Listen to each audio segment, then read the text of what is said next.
안녕하세요.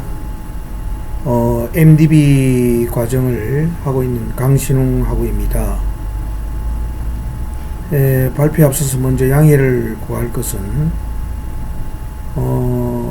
제가 이 PPT나 이런 기법을 전혀 배우지를 못해서 여러분께 좀 시청각으로 좀 재미있게 이렇게 좀 설명을 드렸으면 좋겠는데 그러질 못해서 너무 죄송하고요.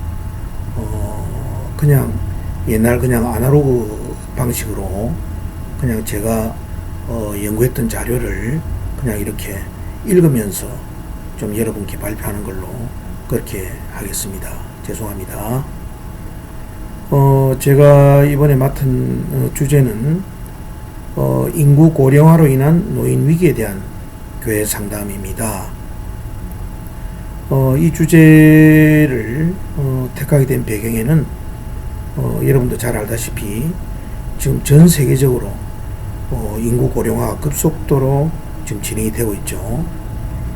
그래서 우리 한국 같은 경우는 벌써 2018년도에 14.3%로 고령화 사회로 진입을 하였고 2026년도에는 아마 20.8% 정도로 초고령 사회로 도달을 예상이 되고 있습니다. 따라서 이런 고령화 추세는 일반 사회뿐만 아니라 저희들 교회에서도 굉장히 심각한 수준으로 지금 대두가 되고 있지요. 그래서 이러한 그 고령화가 빨리 진행될 때 우리 한국의 교회도 서구 사회처럼 노인 중심에 쇠퇴하는 교회가 되지 않을까 염려가 되고 있습니다. 그래서 우리 교회는 정부의 노인 복지 정책과 함께 노인 문제의 심각성을 이해를 하고 또 상담적인 접근이 필요하다고 생각이 됩니다. 그리고 또 하나 이 주제를 택한 배경은 제가 금년에 만 65세가 되어서 저도 이제 노인 위기를 겪는 나이가 되었고 또 제가 지금 플로톤에 있는 은혜 한인교회에 지금 섬기고 있는데 거기 노인대학을 지금 운영을 하고 있습니다. 지금 코로나 기간이라서 일단은 중지를 하고 있습니다만은 코로나 전에 노인대학에서 제가 트럼펫반을 운영하면서 노인들하고 얘기도 많이 했고 그들의 실태를 잘 경험했기 때문에 이 주제를 가지고 한번 연구를 하고자 합니다. 먼저 서론인데요. 아까도 말씀드렸듯이 우리 한국의 노인 인구가 급속도로 지금 증가가 되고 있습니다. 참고로 미국 같은 경우는 지금 14%로 증가한 기간이 한 75년, 일본이 24년 정도 걸렸는데 지금 한국은 18년 정도로 세계에서 제일 빠르게 지금 고령화 사회로 진행된 것으로 지금 파악이 되고 있고요. 아까도 말씀드렸지만은 교회에서도 지금 교인 고령화가 심각하죠. 그래서 교회는 오히려 일반 사회의 그 속도보다도 2배 정도 빠르게 고령화가 이루어진다고 추정을 할 수 있습니다. 그래서 지금 최근에 총회에서는 이러한 고령화 시대에 발맞추어서 이렇게 목사님이나 장로님의 임기 연장도 좀 고려해야 할 정도로 그렇게 지금 교회도 급속도로 노령화가 진행되고 있습니다. 그래서 이런 노인 문제는 결국은 경제적인 문제, 또 건강의 문제, 또 고독과 소외의 문제로 노인들이 상실을 경험하고 또 노년기의 우울증, 그리고 자살, 또 성문제, 장애 문제, 치매 문제 이러한 다양한 위기 상황에 처하게 되어 있습니다. 따라서 교회를 포함한 민간의 역할이 노인들의 삶의 질 향상에 일조를 해야 할 것이고 또 노인의 그 복지 정책과 함께 우리 교회에서도 노인 문제의 심각성을 이해하고 노인 위기 사회에 적극적으로 동참해야 할 것으로 생각을 하고 있습니다. 지금 교회에서 지금 노인 사역을 하는 내용을 보면은 대부분 교회는 규모에 따라서 차이는 있지만은 뭐 방문, 또 지원, 식사 대접, 호스피스, 빨래, 청소 같은 이런 일시적인 활동에 그치고 있고 전문적인 프로그램을 가지고 노인 위기 사역을 운영하는 그런 교회는 아주 빈약하다고 또 볼 수 있습니다. 그래서 지금 현재 교회에서 이루어지는 주로 노인 위기 사역은 아까 얘기했던 노인 대학 사역이 주정이고요. 또 노인 대학이란 것도 커리큘럼이 취미생활이나 여가 선용 쪽으로 중심이 되어서 좀 실제적인 노인 위기 상담이나 노인 위기 사역에 실질적으로 이루어지지 않다고 지금 보고 있습니다. 그리고 또 노인 문제는 주로 상실에서 오기 때문에 보다 더 정서적이고 상담적인 접근이 필요할 것으로 지금 생각이 되고 있습니다. 우리가 노인에 대해서 한번 정의를 해보도록 하겠습니다. 일반적으로 노인의 개념은 이제 나이, 연령에 따라서 많이 구분을 하고 있죠. 그래서 60세 또는 65세 이상을 노인이라 규정하고 있고, 또 한국 같은 경우는 노인복지법에서 65세를 노인으로 규정하고 있고, 또 생활보호법에서도 65세 이상을 노인으로 규정을 하고 있습니다. 그리고 1951년도 국제노인학회에서 규정된 정의는 우선 노인이라 하면 환경 변화에 적절히 적응하는 데 결함이 있는 사람, 그 다음에 자기 통합 능력이 감퇴되어 가는 시기에 있는 사람, 그 다음에 생물학적인 기관 및 조직 기능상 감퇴 시기에 있는 사람, 그리고 네 번째가 생활 자체의 적응이 정신적으로 결손되어 가고 있는 사람, 그리고 다섯 번째는 인체 조직 및 기능 저항 소모로 적응이 감퇴한 시기에 있는 사람을 노인이라고 규정을 하고 있습니다.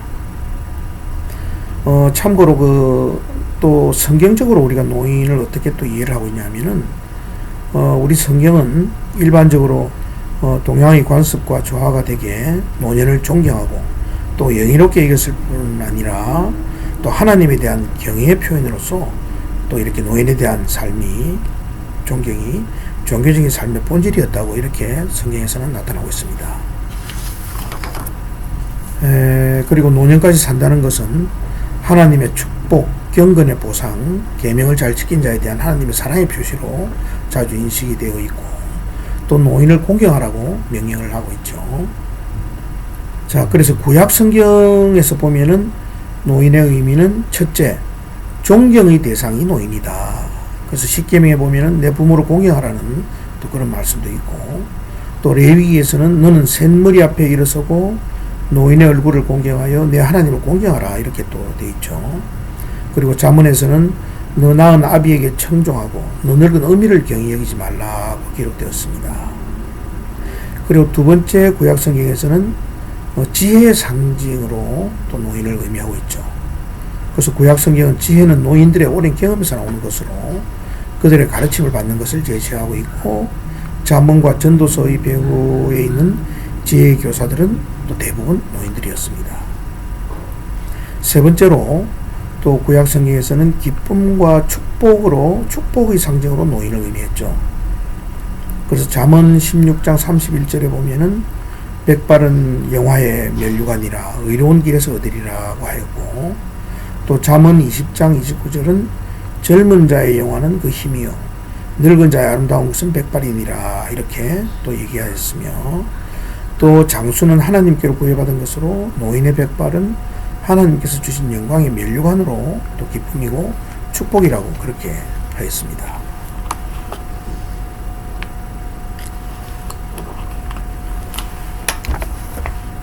그리고 네 번째로 또 구약에서 영적이고 인격적으로 성숙한 노인을 또 의미했죠.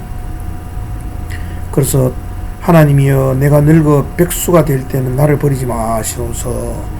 내가 주의 힘을 후대에 전하고 주의 권능을 장래 모든 사람에게 전하기까지는 나를 버리지 마소서. 이렇게 이제 또 표현이 되어 있습니다. 그러면 신약 성경에서 노인을 어떻게 보고 있냐? 첫 번째, 주의 진리를 가르쳐야 할 사명과 주권을 가진 자로 노인을 표현하고 있는데, 아비들아 너희 자녀를 노예케 하지 말고 오직 주의 교양과 훈계로 양육하라.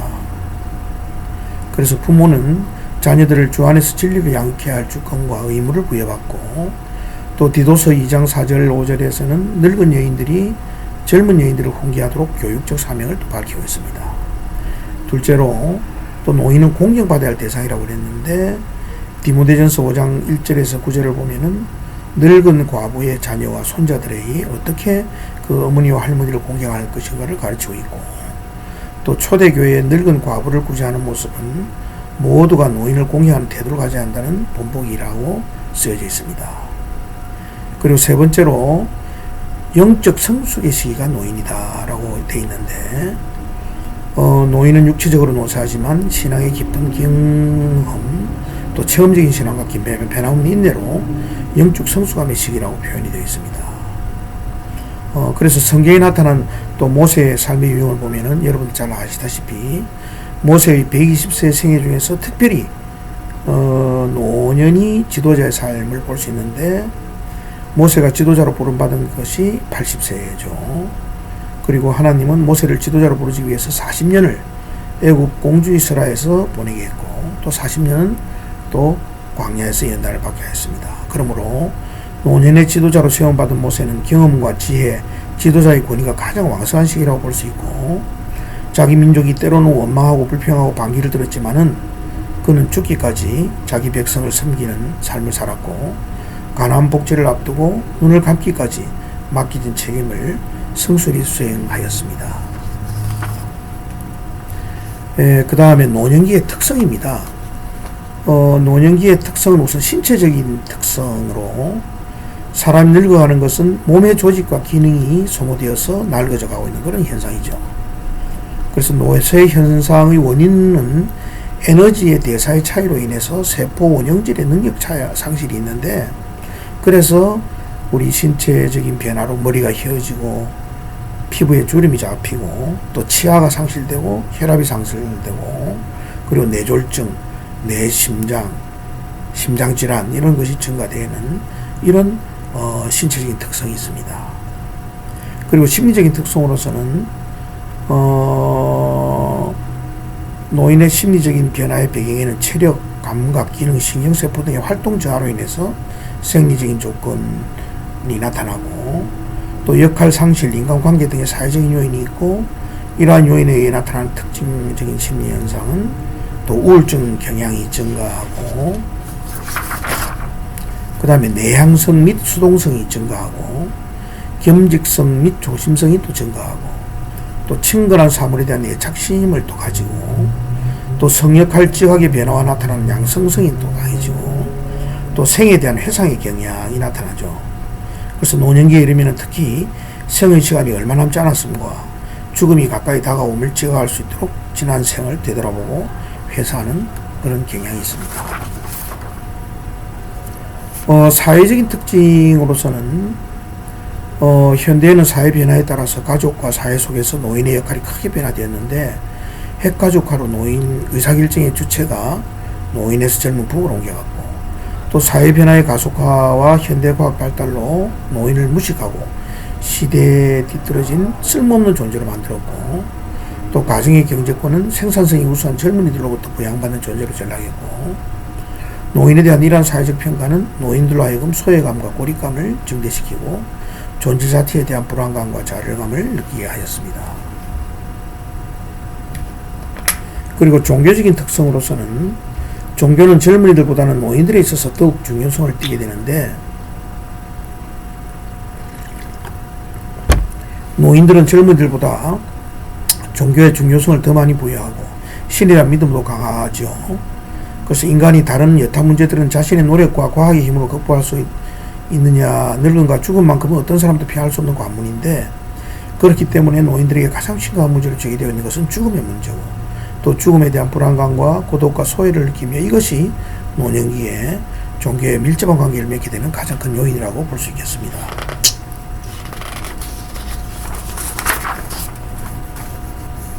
그래서 지금 노년 위기 극복을 위해서 각 교회들이 지금 하는 사역을 잠깐 보면은, 우선 독립적인 시설 설립형이 있는데, 양로원이나 노인복지센터 같은 것을 설립을 해서 또 노인을 이렇게 섬기는 이런 사역이 있고요. 그 다음에 아까 말씀드렸던 노인대학, 그러니까 교회 자원을 이용해서 프로그램을 운영하는 이런 노인대학이 대표적인 유형이죠.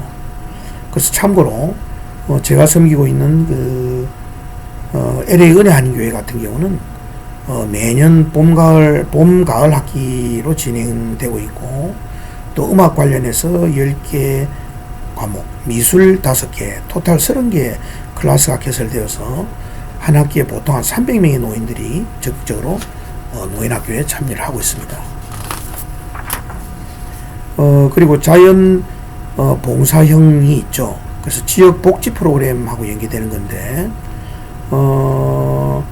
그러니까 교회가 직접 노인위기 사역 시설이나 프로그램을 가지지 않고 지역 복지 프로그램과 연계해서 노인들을 봉사하고 노인위기 사역에 참여하는 이러한 유형이죠. 예를 들면은 뭐 세탁을 해준다든가 병문안을 해준다든가 또 생활용품을 전달하는 이런 형이 되겠습니다. 그리고 네 번째는 노인위기 사역 분석을 하고 목회 상담적인 접근이 필요합니다. 그래서 교회 자원을 이용한 프로그램이 지금 시점에서 가장 적절한 노인위기 사역이라고 볼 수 있는데, 대부분의 교회는 노인위기 사역을 노인학교에 지원되고 있고, 또 노인학교 프로그램이 정서적인 접근보다는 여가 선용 쪽으로 맞춰져 있기 때문에 이제는 목회 상담적인 접근이 굉장히 필요한 그런 시점이 되었다고 볼 수 있겠습니다. 그래서 노인위기 사역을 위한 교회 상담 모델로는 그 로렌스 클랩의 성경적인 상담 모델이라고 있는데, 이 모델을 잠깐 소개하면은 첫 번째로 성경적인 상담 모델이 올바른 목회 교연으로 시작되고 있고, 그리스도의 몸으로서의 교회의 이해를 통해서 지체들을 서로 돌보고 격려해야 하는 공동체로 이해하고, 노인학교 역시 신앙 공동체로서 하나의 작은 공동체라는 인식은 서로 돌보고 격려하는 그런 자연스러운 상담의 창의다라고 볼 수 있고, 그 다음 두 번째는 평신도들의 상담 사역에 동참할 수 있는 길을 열어놓았고, 또 격려와 훈련을 통해서 위기에 빠진 노인을 도울 수 있다는 그런 의미가 있고요. 또 세 번째는 기독교적인 가치관을 정립하고, 또 올바른 자존감을 가지고, 또 오직 예수 그리스도만이 인간의 원칙적인 갈망을 해결해주고 채워줄 수 있다는 이런 점을 명백히 하고 있다는 이런 장점이 있겠습니다.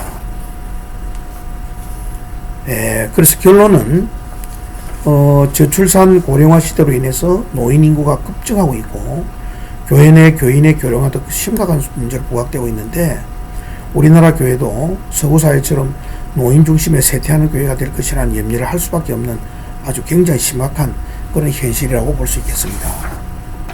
따라서 교회는 인생의 최대 위기에 빠져 있는 노인들에게 적극적인 위기 사역이 어느 때보다도 절실히 요구되고 있고, 그 위기 사역은 주로 노인 복지적인 차원에서 현재 교회 내에서 이루어지고 있는데, 교회 내에서 이루어지고 있는 주요 노인 사역을 노인학교 같은 이런 상담보다는 목회 상담적인 접근이 필요하다고 볼 수 있겠습니다. 그래서 우선 교회 내에서 담임 목사님을 비롯한 모든 성도들이 노인 문제에 대해서 또 이렇게 심각성을 같이 인식을 하고, 또 노인위기 사역을 필요성을 서로 인지를 하는 그런 참여가 있어야 될 것으로 생각되고요. 그리고 또 교역자뿐만이 아니고 평신도 중에서도 전문 인력을 잘 양성을 해서 또 전문성을 잘 확보를 해야 될 거고, 또 전문기관과 유대관계도 굉장히 중요한데, 교회 외에 있는 그런 유한기관, 노인종합복지센터 이런 쪽도 잘 연계를 해서 우리가 노인 서비스를 도와야 되어야 될 것 같습니다. 그래서 이러한 노력들을 통해서 위기에 빠진 노인들의 위기를 극복하고 행복하고 복된 노년을 지낼 수 있도록 우리가 도와야 되겠다고 그렇게 생각이 되고 있습니다. 이상입니다. 예, 감사합니다.